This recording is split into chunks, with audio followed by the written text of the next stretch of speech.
હવે ડભાણમાં બહુ દેશ દેશના હરિભક્તો આવ્યા હતા ને ઘણા બધા ભક્તોને મહારાજને જમાડવાની ઈચ્છા હોય હો. મહારાજ હવારથી ચાલુ કરી દેતા. જે ભક્તો ભાવથી થાળ કર્યા હોય ને શુદ્ધતાથી બધી, ત્યાં મહારાજ જમવા પહોંચી જાય. ત્યાંથી જમીને નીકળે ને એમ થાય કે બીજા ભક્તે તૈયાર કર્યો છે ત્યાં જમવા પહોંચી જાય. કોઈને ના જ ન પાડે, ભલે 10 વખત જમવું પડે, જમવાનું ચાલુ જ રાખતા. ભક્તજનોના મનોરથ પૂર્ણ કરવા એ જ શ્રીજી મહારાજનો અવતાર હતો.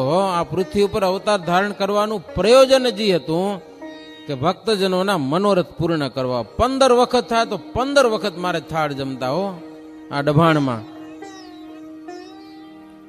એમ જમતા જમતા બધી જગ્યાએ ફરે ને મધ્યાહન સમય થઈ જાય ને 12-1 વાગે ટાણું થાય એટલે પછી મહારાજ ઉતારે આવી અને થોડીક વાર પોઢી જતા. મુનિના 2-2 મંડળ થઈ અને ફરતા ગામોમાં મધ્યાહન કાળે ભિક્ષા માગવા જતા. જો આ સત્ય હકીકત ભક્તજનો. યજ્ઞ થતા, બ્રાહ્મણો લાડવા જમતા, પણ સંતો ભિક્ષા માગી આવીને જમતા હો. ભિક્ષા માગી આવીને બ્રાહ્મણ, વણિક અને પાટીદારને ઘેર ભિક્ષા માગતા, બીજાને ઘેર ભિક્ષા માગવા જતા નહીં. જેવો ભાવ હોય એ પ્રમાણે ઘરમાં જે અન્ન ખાતા હોય માણસો એ જોરીમાં નાખે, જી આવે એ સંતો લેતા. બાઈ ભાઈ જી દે જોડી પોળી કરે અને એમાં જે આવે એ સંતો લેતા. અને ઘરની બહાર ઉભતા, ઘરની અંદર જતા નહીં ક્યારે પણ. ભૂલે પણ ઘરની અંદર પગ નહોતા દેતા હો. અને એક એકને દેખે એવી રીતે જોડી માગતા. એકલો સાધુ ન હોવો જોઈએ, બીજો પણ બજારમાં દેખાવો હોવો જોઈએ, એવી રીતે જોડી માગવાની રીત હતી. કોઈક સ્ત્રી આવે બોલાવે તો પણ એની સાથે વાતો કરતા નહીં, નારી સન્મુખ જોતા પણ નહીં.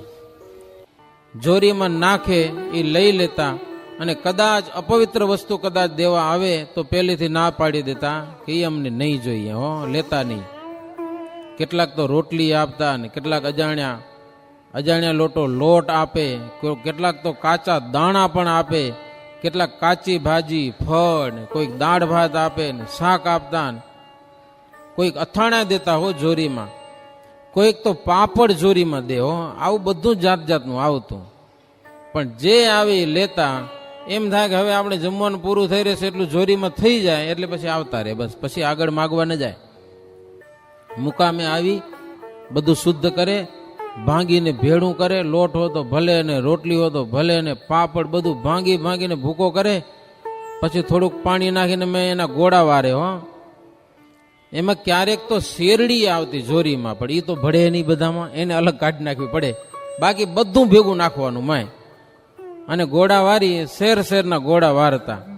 પછી સંતોની પંગત થાય, પંગતમાં ગોળા ફેરવતા અને સંતો હાથમાં લઈને જમી લેતા ગોળા. આવી રીતે યજ્ઞમાં પણ સંતો ભિક્ષાનું અન્ન જમતા.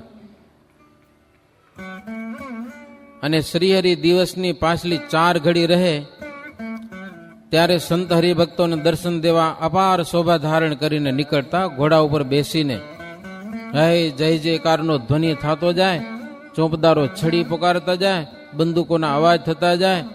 મુક્તાનંદ સ્વામી કહે છે કે હે ઉત્તમ રાજન, શ્રીહરિની બધી જ ક્રિયાઓ ભક્તજનોના હિતને માટે જ હો, પોતાના સ્વાર્થ માટે કાંઈ જ નહીં. બસ સંતો અને હરિભક્તોનું હિત થાય એવી જ શ્રીજી મહારાજ બધી જ ક્રિયાઓ કરતા.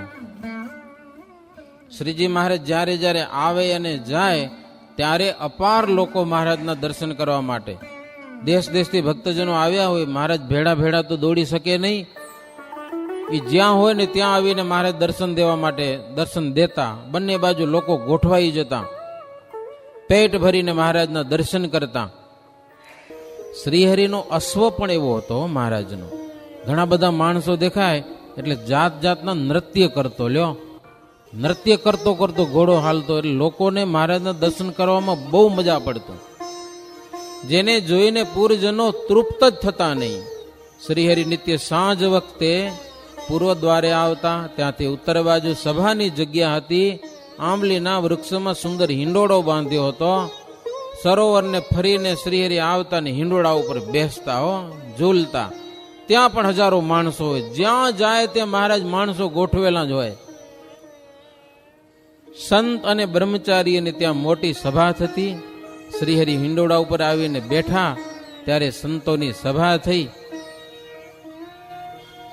હે સંતો બધા સૌના વિભાગમાં બેઠા હતા. અને આવી અલૌકિક સભા ક્યાંય દેખાતી નથી હો.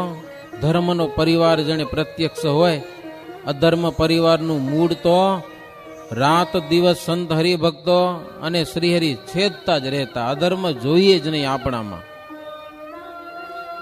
શ્રીહરિએ નિયમ રૂપી બેલા બાંધ્યા હતા. બેલામાં સમજો, બેલા એટલે ઘડેલા પથ્થર, નિયમ રૂપી બેલા, એનો એક કિલ્લો કર્યો હતો. અને અધર્મ વંશનો સંગ જેટલો જેવો કરે તેટલું એને દુઃખ થતું. અને નિયમના કિલ્લામાં રહે એટલા સુખી રહેતા. જગતમાં કેટલાક લોકો નાક કાન ગુમાવે છે, રાજાનો દંડ ભરે છે, કેદ પણ સહન કરે છે, અને મર્યા પછી જમપુરીમાં જઈને માર ખાય છે. જમપુરીના માર ખાધા પછી જન્મ મરણના કષ્ટ ભોગવે છે. સંતોના સંગથી અધર્મનો એને દોષ દેખાય છે, એમને એમ તો દેખાતો નથી. જ્યાં સુધી સંત સમાગમ ન કરે ત્યાં સુધી એને એમ થાય કે હું બરાબર જ કરું છું. લ્યો, મનમાં સમજાય જ નહીં એને. પણ સંતોનો સમાગમ કરે એટલે અધર્મ છે, દોષરૂપ લાગે છે. પછી એ જીવાત્મા ક્યારે પણ અધર્મને માર્ગે ચાલતો નથી. મહારાજ કે ઉત્તમ ભોજન જમ્યા હોય તેની કદાચ ઉલટી થઈ જાય તો ફરી એમાં ભાવ નથી રહેતો એ ભોજન જમવામાં, કારણ કે ઉલટી થયેલું બહુ ગંધાઈ જાય છે. તેમ જેને વિષયોનું સુખ ઉલટીની સમાન દેખાય એ કોઈ દિવસ અધર્મને માર્ગે જાય નહીં. અધર્મમાં એને એવું દેખાય કે આમાં તો જમપુરી છે ભાઈ, જન્મ મરણનો ભય છે, યમના દૂતોનો માર ખાવાનો છે, એ રસ્તે કોઈ દી ન જાય.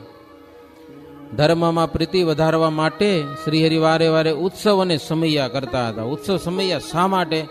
હા, એ બધા ભેડા થાય, ધર્મની વાતો થાય, જ્ઞાનની વાતો થાય, જમપુરી વગેરે મહા દુઃખોની વાતો થાય, લોકોને ખબર પડે કે આ નથી કરવા જેવું. ધર્મ વધે અંતરમાં, અધર્મ પ્રત્યે લાગણી થોડીક ઓછી થાય લોકોને. એટલા માટે શ્રીજી મહારાજ વારે વારે ઉત્સવ અને સમૈયા કરતા. અને ઉત્સવ સમૈયામાં મહારાજ વાતો કરતા જ રહેતા. આવી પાછી હો, મહારાજ કે હરિભગત થઈને એક દિવસ પણ જો સત્સંગ ન કરે તો તેટલો તેને કુસંગ પેસી જાય છે. લ્યો, એક દિવસ રહી ગયો કાંઈ સત્સંગ ન કરે, માળા ન કરે, કથામાં ન પહોંચે, ભગવાનના દર્શન ન કરે, આખો દિવસ રહી જાય સત્સંગ વગરનો, તો એટલો કુસંગ પેસી જાય એમાં. અને એમ જેટલા દિવસ જાય ને ધીરે ધીરે ઓલો ઘૂસતો જ આવે એટલે અધર્મ. પછી તો આ સત્સંગી મટી જાય. મહારાજ કે બહુ ધ્યાન રાખવું પડે, એ તો તૈયાર બેઠો કુસંગ. એટલે અંતરમાં સત્સંગ રાખવા માટે દરરોજ માળાના નિયમ, દર્શનના નિયમ, કથા વાર્તાના નિયમ મૂકવું નહીં હો. બહુ એવું કામ આવી પડ્યું ને રહી જાય બીજા નંબરની વાત છે. પણ હાવ નવરા પડ્યા હોય ને ઘરમાં ટીવી જોવા બેહી રહે. લ્યો, મંદિરમાં કથા વાર્તા થતી હોય, સાધુ ફરવા આવ્યા હોય અને ઘરે ભાઈડા ટીવી જોવે, સત્સંગી કહેવાતા હોય. લ્યો, કેટલાકને કઈ નથી આવતા તો હાજે ના આવે, સવારે 5 વાગે પહોંચ્યા આવે તો વાંધો ના આવે એને, અને હાજે પ્રોબ્લેમ થાય પાછો. ઈ શું કરવા કયો તમે? સવારે 5 વાગે પહેલા પહોંચ્યા આવે એને અંધારું નડે નહીં, હાજે અંધારું નડે હો. કદાચ ટીવી નડતી હશે, અંધારું તો નડતું હશે, નહીં નડતું હોય. લાઈટ તો સવારે હોય એટલે હાજે પણ હોય, હાજે ઉલટાની વધારે હોય, માણસો હોય, પણ એ નડે. જેટલું સત્સંગ સિવાયનું બીજું થાય છે એટલો મહારાજ કે કુસંગને પેસતા વાર નહીં લાગે. મહારાજ હિંડોળા ઉપર બેઠા હતા. મુક્તાનંદ સ્વામી કે ઉત્તમ રાજન, હિંડોળો પણ વિવિધ લટકો વાળો હતો. સંતો ને હરિભક્તો ધોળ ગાતા હતા.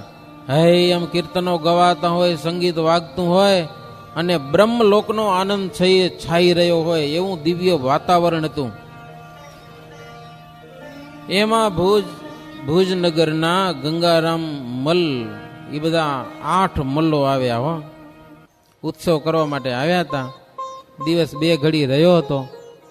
મહારાજની પૂજા બધી થઈ, મહારાજ વાતે બધી કરી. પછી મહારાજને વિનંતી કરી કે પ્રભુ અમે બધા મલ્લ છીએ, અને પરસ્પર મલ્લકુસ્તી કરવાની ઈચ્છા છે. અમારી કુસ્તી તમને બતાવવાની છે. અમારી મલ્લ વિદ્યાને પ્રભુ તમે જુઓ તો અમારી મલ્લ વિદ્યા સફળ થાય. કે મલ્લકુસ્તી કરવાની ઈચ્છા છે, તમે કયો તો તમને કુસ્તી બતાવીએ. ત્યારે શ્રીજી મહારાજ કે રમવાની છૂટ દઈએ, પણ કોઈના અંગ ન ભાંગે એવી રીતે રમો તો આ નુકસાન ન થવું જોઈએ, તો છૂટી દઈએ. કુસ્તીના દાવમાં પણ મર્યાદા હોવી જોઈએ. જેમને તેમ મની પડોને ભાંગી નાખો કોઈક ને તો એ તો નુકસાન કહેવાય, તો મજા ના આવે. મલ્લો કે મહારાજ તમે રાજી થશો એ પ્રમાણે જ અમે રમશું, અમને રજા દો. તો મહારાજ કે રમો. અને પછી બધા એ ભુજનગરના ગંગારામ મલ ને વાલજી મલ ને બધા મલ્લો હતા.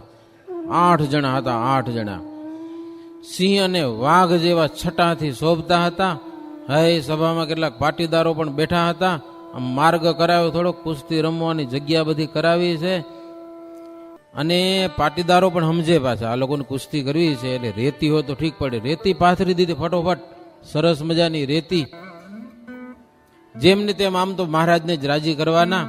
અત્યારે આ મલ્લો રમવાના છે, એને સગવડ કરી દઈ તો પ્રભુ જ રાજી થવાના છે. રેતી પાથરી દીધી સરસ મજાની મખમલ જેવી. અને પછી આ લોકો બધા રમ્યા છે. રણસિંગા અને ઢોલ વાગવા લાગ્યા. દો મલ્લકી કીને જોરી, ગંગા રામ સબ में મોરી. પ્રથમ ભુજા પર તાલ દિને પડ છંદ ગગન में છૂટત ભયેવું. ગંગારામ મલ પેલા એવા પડછંદા બોલવા લાગ્યા. પ્રથમ તો બાહુ ઉપર એવા તાલ દીધા અને ગગન ગાજવા લાગ્યું. પડછંદા સંભળાયા એવા. સામ સામે એવા લડવા લાગ્યા. હાથી હાથી લડે અને સિંહની સાથે સિંહ લડે ને એમ સામ સામે સમાન બળવાળા એકબીજાના. ખૂબ રમ્યા, કુસ્તી ખૂબ કરી, પણ એકે મલ કોઈને હેઠો પાડી શક્યો નહીં. તો હેઠો પાડીને માથે ચડી બેહે ને આમ તો મલ કુસ્તીમાં, પણ કોઈને ફગાવી ગયા નહીં.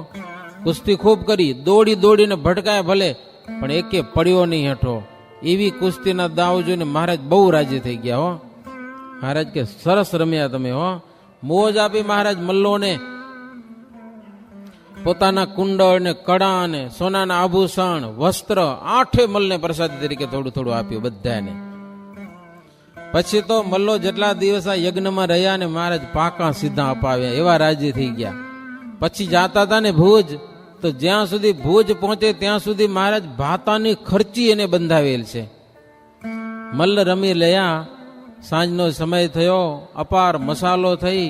પછી તો સૌ ધૂન કરવા લાગ્યા. શ્રીહરિ પણ મસ્તક ઉપર પીળા રેશમની અને 2 આંગળ લાલ રેશમની કોરવાળી કચ્છની ટોપી ધારણ કરેલું. કચ્છની 13 ગામની બનાવેલી ટોપી બહુ ગમતી મહારાજને. આવી ટોપી પહેરી અને હિંડોળા ઉપર મહારાજ ઉભા થઈ ગયા. સાંજનો સમય થયો, સંધ્યા ટાણું થયું. આરતી કરીને પછી ધૂન કરવાની હોય. શ્રીહરિ ધૂન બોલાવે અને એ સંતો ભક્તજનો બધા ઝીલે ધૂન. મુક્તાનંદ સ્વામી કે ઉત્તમ રાજા, મહારાજને આજે 31 વર્ષની ઉંમર હતી. 31 વર્ષની. અને 4 ઘડી સુધી મહારાજ ધૂન બોલાવી, લગભગ 1.5 કલાક સુધી જોશ જોશથી ધૂન બોલાવી.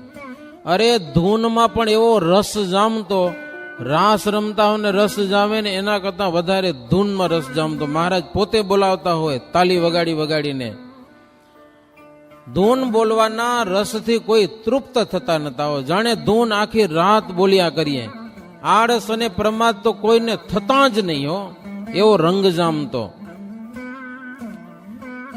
જેને જગતના દેહાકારની સમજણ છે તેને સત્સંગમાં રસ ના આવે, મજા ના આવે ને કંટાળો આવે બધો. ટીવી આગળ ભલે 2-3 કલાક કાઢી નાખે, પણ અહીંયા બેસવામાં એને મકોડા ચડે. કીડીઓ નહીં, મકોડા ચડે. લ્યો, કથામાં એવો કંટાળો આવે. મહારાજ કે સત્સંગમાં રસ ના આવે ને, અને જેને સત્સંગમાં રસ છે એ તો ત્રિલોકીના સુખને પણ મળ સમાન માને છે. અને જે જગતના વિષયમાં ગીંગાની જેમ ચોંટીઓ પડ્યો છે જગતની વાસનામાં જે બંધાયેલો છે એને સત્સંગનો રસ નથી આવતો. અને જગતની વાસના તજ્યા વગર કમળના સુગંધ રૂપી સત્સંગનો જે સુગંધ છે એ એને કેમ આવે કયો? સત્સંગની એક જે મજા છે, સત્સંગની જે એક સુવાસ છે, એ જગતનો રસ છોડો તો એને મળે. ગીંગો છે એ વિષ્ટામાં પડ્યો હોય હો, એ નાકમાં વિષ્ટા ભરી રાખે. કમળ ઉપર નાખો તો ને એને સુગંધ ના આવે. એ ગીંગાને ને ભમરાને ભાઈબંધાઈ થઈ હો. હવે ગીંગો રે વિષ્ટામાં ગંધારામાં પડ્યો હોય, તે ભમરો કે મારા બગીચામાં હાલ કેવી સુગંધ છે. તે ભમરો ઉપાડી ગયો ગીંગાને હો, સરસ મજાના ગુલાબના ફૂલ ઉપર, કમળના ફૂલ ઉપર રાખ્યું, કેવી સુગંધ છે? તો કે મારા બગીચા જેવી જ છે કે લ્યો, મારો માય વિષ્ટા ભરી ગયો તો નાકમાં. ગીંગો કે મારા બગીચા જેવી સુગંધ છે, કાંઈ ફરક નથી. ભમરાએ વિચાર કર્યો કે આમાં હજી કાંઈક ભર્યું છે. ગીંગાને ઉપાડીને નાખ્યો નદીમાં હો, પાણીમાં. 2-4 વાર મેં નાખ્યો ને તો મેં વિષ્ટા ભરી હતી નાકમાં, એ નીકળી ગઈ. અને પછી ગીંગાને ઉપાડીને ગુલાબના ફૂલ ઉપર નાખ્યો, કમળના ફૂલ ઉપર રાખ્યો. પછી તો હવે સુગંધ આવી હો. હવે વિષ્ટા ભરી રાખી હોય નાકમાં, એને પછી કઈ સારી સુગંધ આવે? એમ શ્રીજી મહારાજ કે પંચ વિષયના સુખ અંતરમાં ભરી રાખ્યા હોય, એમાં જ ગીંગાની જેમ ચોટ્યા પડ્યા હો જગતના મેલમાં, મળ જેવા વિષયમાં, તો સત્સંગની સુવાસ એને ક્યાંથી આવે કયો? સત્સંગ કરત કરત જન કે તે બુદ્ધિ બલયાપ મેં દેખત તે સંત હરિજન में गुण रहे जे हाँ तिनसे आपके गुण ही ते हाँ.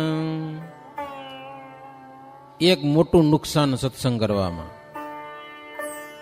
મહારાજ કે સત્સંગ કરતા કરતા કરતા જો પોતામાં ગુણ આવી ગયો, હું કાંઈક છું બુદ્ધિશાળી, તો જબરું નુકસાન આવ્યું. હા, પછી એને સંતો અને ભક્તોમાં અવગુણ દેખાશે અને પછી એનું પતન થશે. એટલે બહુ સાવધાની રાખવાની મહારાજ કે હા, આ સત્સંગમાં બધાય ગુણ રહેલા છે, તેમાં આવીને જે અવગુણ જોવા માંડશે ને એનું પતન થવાનું છે, ઘટી જવાનો છે. પછી તો ઘટી જાય. સારા સારા સંતનું અપમાન કરે તો એની દશા શું થાય? દીવો પ્રગટાવ્યો હોય પણ અંદર તેલ ન હોય, તે તેલ વગરનો દીવો કેટલી વાર હાલે? ધીરે ધીરે બુઝાઈ જાય છે. એમ આ સત્સંગના મહિમા રૂપી અંતરમાં તેલ નથી. હવે સત્સંગ કરે છે તો એનો દીવો ક્યાં સુધી પ્રગટવાનો છે કયો?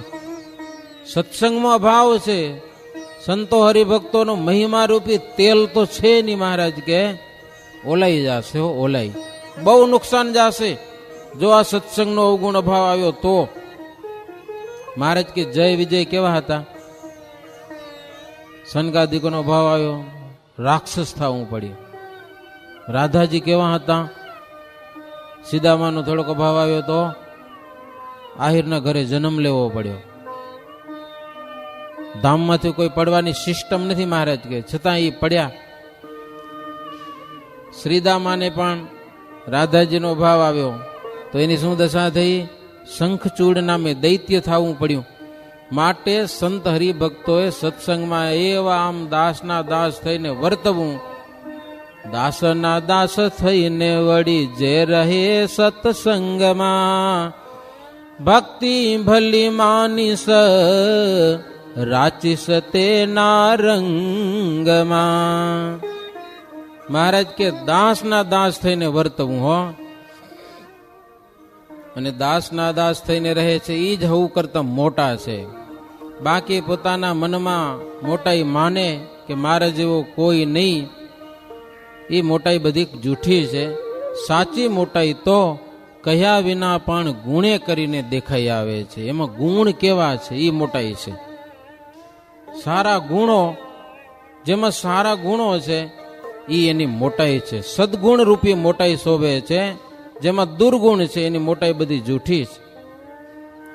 ધૂન કરી પછી મહારાજે વાત કરવા લાગ્યા છે. મહારાજ કે 3 દિવસ પછી વસંત પંચમીનો ઉત્સવ આવે છે, તે દિવસે રંગ રમી અને બીજે દિવસે અહીંયાથી અમે બીજે ગામ જશું. જે ભક્તો ખર્ચી વિના આવ્યા હોય કોઈ ઉદાસ રહેજો નહીં મહારાજ, ખર્ચી અમે તમને અપાવી દેશું. સીધું ખૂટ્યું હોય તેમણે સીધું લઈ જવું, સમયો કર્યા વિના કોઈ જતા નહીં કે હો.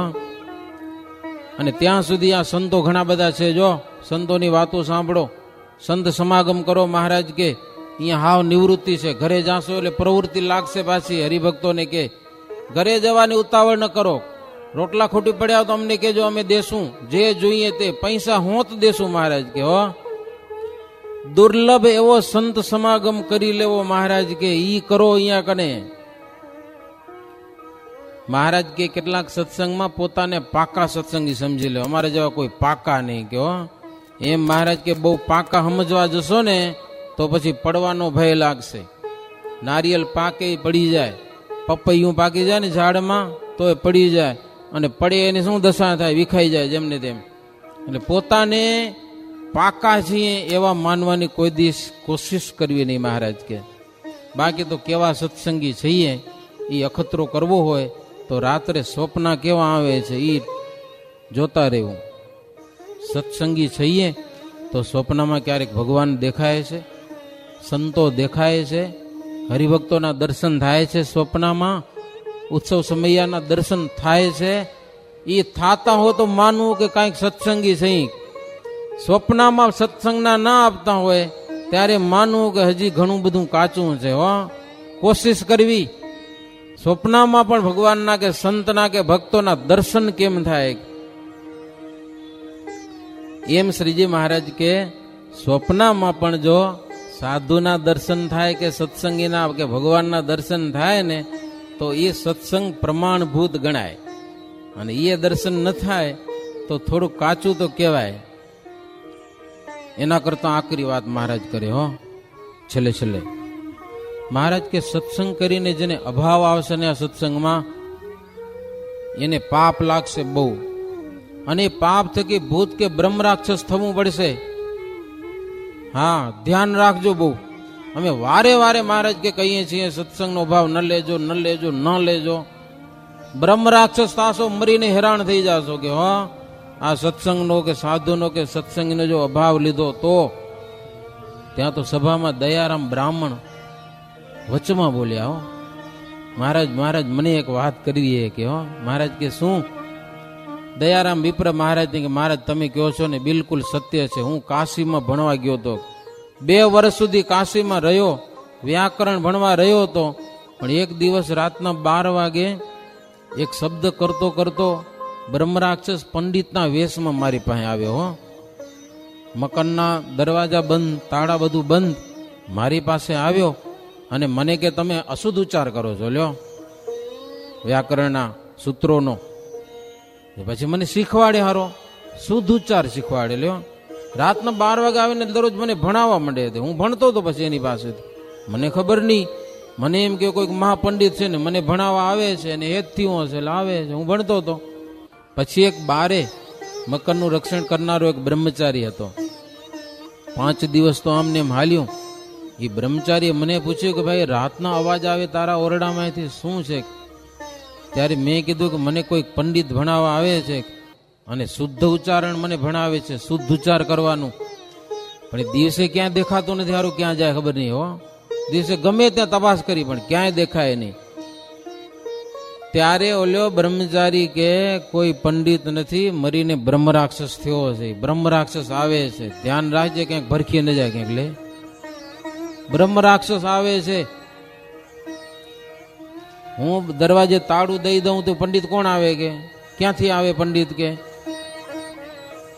પછી તો મહારાજ મને લાગ્યો ભય. આ તો આવા ભણીને બ્રહ્મ રાક્ષસ થાય. ભણીને અને બહુ ભણેલા હોય ને એ પછી ભૂત ન થાય. ભૂત તો લોકલ હોય ને એ બધા ભૂત થાય. બહુ ભણેલા હોય ને મહાપંડિત એ કદાચ વાસનિક હોય ને કાં તો અભિમાની હોય એ પછી બ્રહ્મ રાક્ષસ થાય બધા. એવો શાસ્ત્રનો કાયદો છે. પછી મને એમ થયું કે આવા મોટા પંડિત થઈને અનીતિ કરે, શક્તિને માર્ગે ચાલે, માંસ મદિરાને પીવે અને પછી બ્રહ્મ રાક્ષસ થાય. આવી વાત મને બ્રહ્મચારીએ કીધી હો, કે આવા મોટા મોટા પંડિત થઈને શક્તિનો માર્ગ આશરીને આવા ધંધા કરે ને પછી બ્રહ્મરાક્ષસ થાય મરીને પછી તો મહારાજ મેં કાશીમાં ભણવાનું છોડી દીધું હો, નથી ભણવું મારે. અને ત્યાંથી સીધો અહીંયા આવ્યો અને સંતની સાથે રહું છું અને સંતોની પાસે વિદ્યા અભ્યાસ કરું છું. બધી વિદ્યા સત્સંગમાં રહેલી છે દયારામ વિપ્ર કે મહારાજ. અને તેવા સત્સંગની ક્યારે પણ હાંસી તો ન જ કરવી જોઈએ. તમે કહો છો એ હાવ સાચી વાત છે. હાંસી કરતા ભલ ભલેરાનો નાશ થઈ જાય છે આ સત્સંગની હાંસી કરતા, એવો આ સત્સંગ છે. એટલે શ્રીજી મહારાજ અવારનવાર કે હે સંતોમાં ને સત્સંગીમાં, ભગવાનમાં, શાસ્ત્રોમાં દિવ્ય ભાવ રાખો, બીજું ડાપણ મૂકો એક બાજુ અને ભજન કરો ભગવાનનું. દિવ્ય ભાવના કેળવી અને શ્રીહરિનું ભજન સ્વામિનારાયણ સ્વામિનારાયણ સ્વામિનારાયણ, હો બેડો પાર થઈ જશે. ડભાણમાં મહારાજ આવી બધી વાત કરી છે.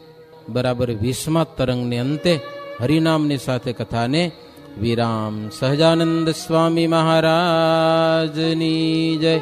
શ્રી નરનારાયણ દેવની જય.